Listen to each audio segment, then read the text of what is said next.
ಜಗತ್ತನ್ನು ಮನುಷ್ಯನೇ ಉದ್ಧಾರ ಮಾಡಬೇಕೆಂದು ದೇವರು ಒಂದು ಪುಟ್ಟ ಜನಾಂಗವನ್ನು ಆರಿಸಿಕೊಂಡರು. ಈ ಜನಾಂಗಕ್ಕೆ ಪ್ರೀತಿ ತುಂಬಿದರು, ತನ್ನ ಜನರೆಂದು ಪ್ರೀತಿಯಿಂದ ಹರಸಿದರು.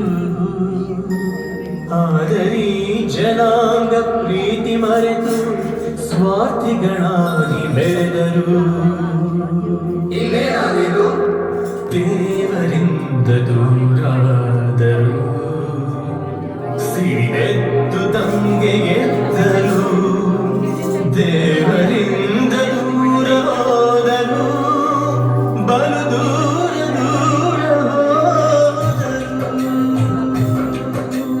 ತನ್ನ ಒಡಲ ಜೀವವನ್ನು ದೂರ ಮಾಡುವನೆ ದೇವನು. ಬದುಕಪ್ಪ ಉಸಿರಾಗಿಸಿ ನೀಡಿದ ಜೀವಕ್ಕೆ ಹೊಸ ರೂಪ. ತನ್ನ ಜನರ ಪ್ರೀತಿಗೆ ತನ್ನ ಪ್ರಿಯ ಕಂದನನು.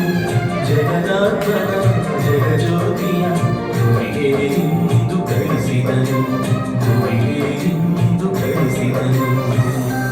ಈ ಜಗಜ್ಯೋತಿಯನ್ನು ಕಾಲಾನುಕಾಲಕ್ಕೆ ಭುವಿಗೆಲ್ಲ ಸಾರುತ್ತಾ ಬಂದರು ಪಂಡಿತರು, ಪ್ರವಾದಿಗಳು, ಪರಮ ಜ್ಞಾನಿಗಳು.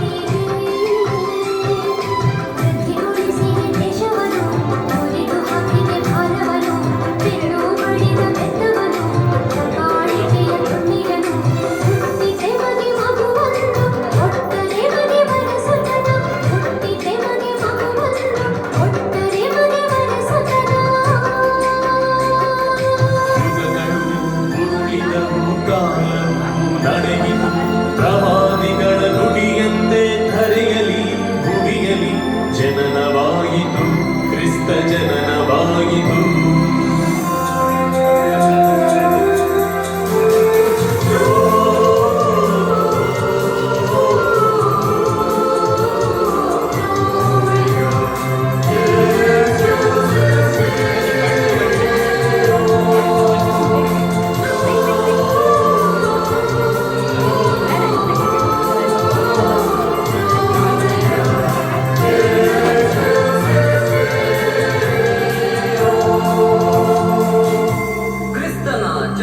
ಮುನ್ಸೂಚನೆಯಾಗಿ ಆಕಾಶದಲ್ಲಿ ನಕ್ಷತ್ರವೊಂದು ಕಾಣಿಸಿತು.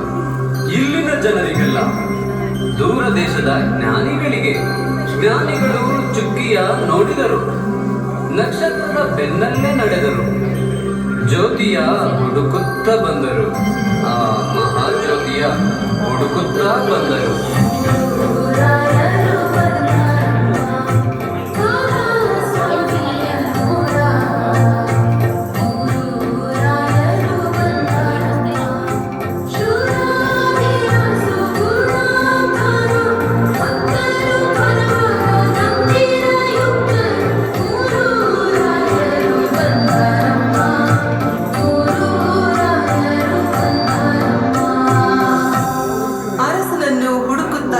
ಮೂರು ರಾಯರು ಕೊನೆಗೆ ತಲುಪಿದ್ದು ಕಟುಕ ಅರಸನ ಅರಮನೆಗೆ.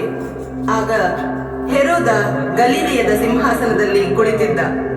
ತನ್ನ ಸಿಂಹಾಸನಕ್ಕೆ ಪ್ರತಿಸ್ಪರ್ಧಿಯೊಬ್ಬ ಹುಟ್ಟಿದ್ದಾನೆ ಎಂಬ ಅಳಲು ಅವನನ್ನು ಅಲ್ಲೋಲ ಕಲ್ಲೋಲ ಮಾಡಿತ್ತು.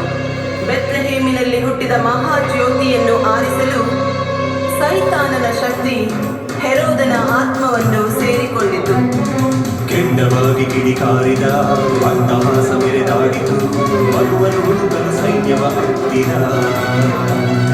ಬೀದಿ ಬೀದಿಯ ಹಳ್ಳಿಯ ಗಂಡು ಮಕ್ಕಳನ್ನು ಹುಡುಕುತ್ತ ಹೊರಟ. ಕಣ್ಣಿಗೆ ಸಿಕ್ಕಿದ ಕುತ್ತಿಗೆ ಕಡಿದ, ಕಾಲಿಗೆ ಸಿಕ್ಕಿದ ಮಕ್ಕಳ ತುಳಿದ. ಬೀದಿಯು ಹರಡಿತು, ರಕ್ತವು ಹರಿಯಿತು, ಮುತ್ತಿನ ಮಕ್ಕಳ ಪ್ರಾಣವು ಹೋಯಿತು.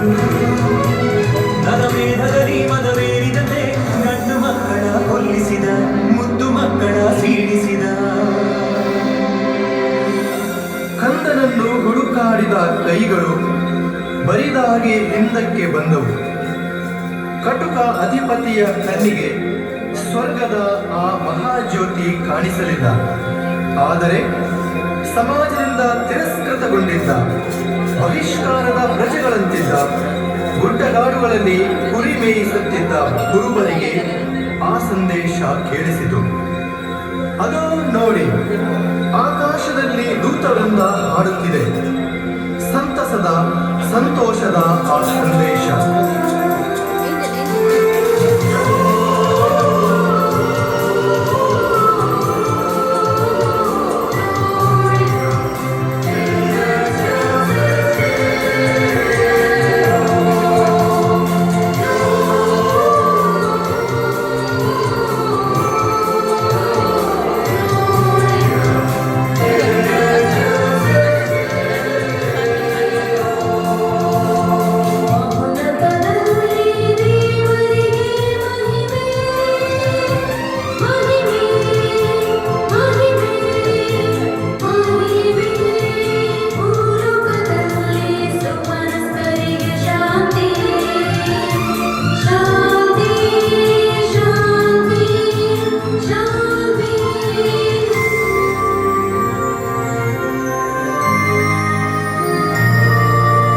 ದೂತರ ಸಂದೇಶ ಕೇಳಿ ಕುರುಬರ ಮಂದೆಯು ಓಡಿ ಕುಣಿದಾಡಿತು ನಲಿದಾಡಿತು ದೀನಗೋದಲ ನೆಲದಲ್ಲಿ.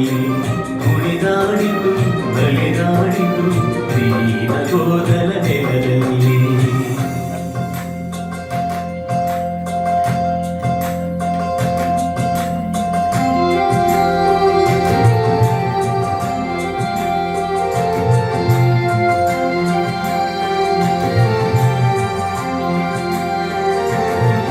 ನಮ್ಮ ನಾಯಕರುಟ್ಟಿದ್ದರು ನೋಡಿ, ನಮ್ಮ ನಾಯಕರುಟ್ಟಿದ್ದರು ನೋಡಿ, ಶುಭ ಸಂತೋಷಗಳಿಂದ ಹಾಡಿರಿ, ಶುಭ ಸಂತೋಷಗಳಿಂದ ಹಾಡಿರಿ. ಬೆತ್ಲೆಹೇಮೆಂಬ ಪುರಾದಿ ಪುರದೋಡು, ಬೆತ್ಲೆಹೇಮೆಂಬ ಪುರಾದಿ ಪುರದೋಡು, ಶುಭ ಸಂತೋಷಗಳಿಂದ ಹಾಡಿರಿ, ಶುಭ ಸಂತೋಷಗಳಿಂದ ಹಾಡಿರಿ.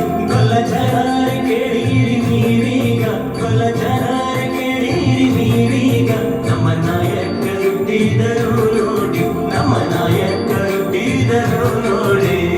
ಆತ ದೂರ ದೇಶದಿಂದ ನಡೆದು ಬಂದ ಜ್ಞಾನಿಗಳಿಗೆ ಅರಸ ಯರೋದ ದಾರಿ ತೋರಿಸಲಿಲ್ಲ.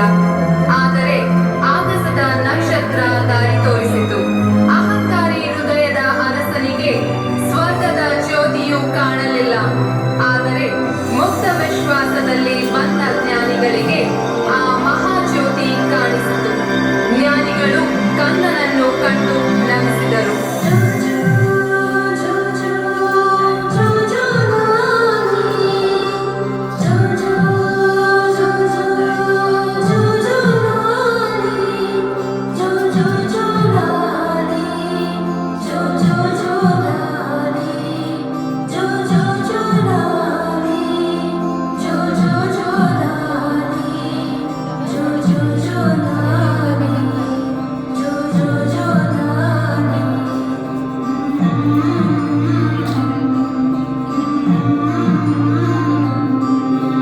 ಕೇಳಿ ಕೇಳಿ ಜನರೇ, ಹಾಡ ಕೇಳಿ ಜನರೇ, ಜಗದೊಡೆಯನು ಪರಮಾತ್ಮನು ಭೂಮಿಗೆಂದು ಬಂದನು.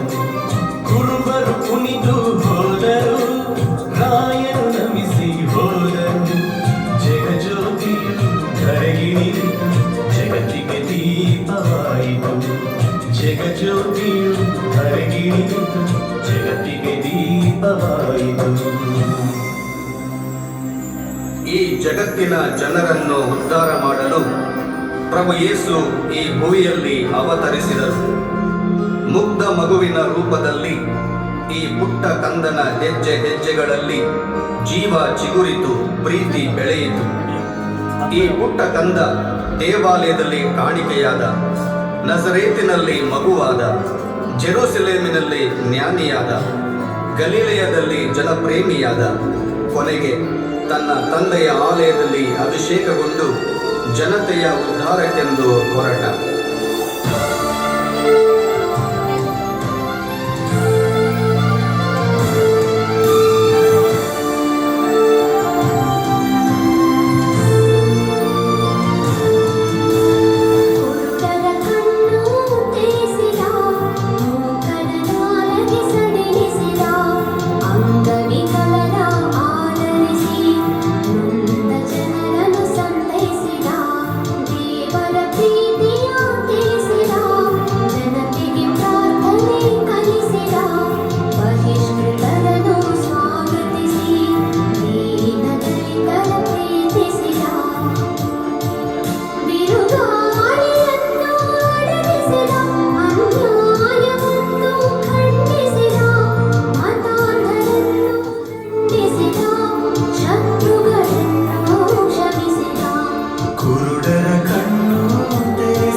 ಕಡಿಲಿಸಿದ ಅಂಗವಿಕಲರ